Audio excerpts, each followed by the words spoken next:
उदाहरण माण्हू आहे हे अनवर कांदड़ो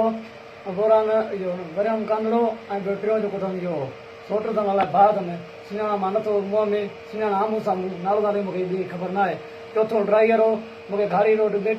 बाईपास ते बेटे मूंखे उछलायूं हलाए विया मूंखे वधीक ख़बर न आहे छा आहे मूंखे डेली वणंदा राति जो बदिलो हिकिड़े टाइम ते मूंखे मानी ॾींदा हुयो मूंखे विड़िया आहिनि मूंखे चवंदा तुंहिंजो लाश ॾींदा तुंहिंजे ॿाहिरनि मालिकनि खे पंहिंजे मालिकनि खे चओ केस था हथु खणनि न त तव्हांजा 3-4 लाश था कराईंदासीं तव्हांखे न छॾींदासीं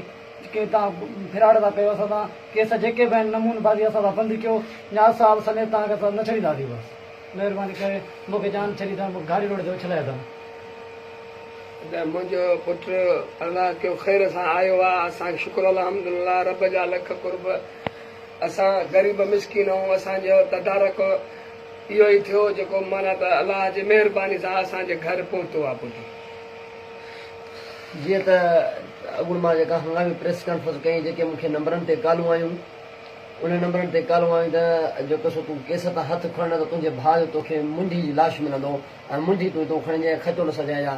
हिन प्रेस जे वारनि दोस्तनि हिन जी असां ख़ुदा तव्हांखे हयाती ॾींदो तव्हांजे सदके दोस्तनि जे सदके असांजे भाउ खे छॾियो अथनि बाज़ाब अथनि 2 महीना 13 ॾींहं थिया आहिनि तव्हां ॾिसो था हालत केतिरी हुनजी गलीज़ थी वई आहे जेको सो पेरनि में धक आहे हथ कड़ियूं हणी वधाराए रसनि सां ॿधंदा हुआसीं ॾिसो था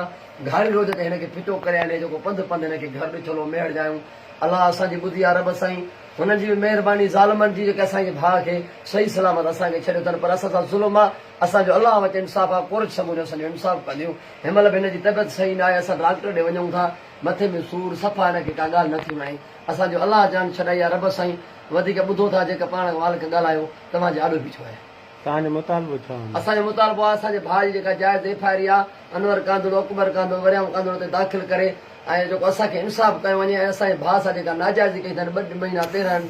ॾींहं असांखे उनजो तदारक करे असांजो हक़ हिसाब असांजो वरितो वञे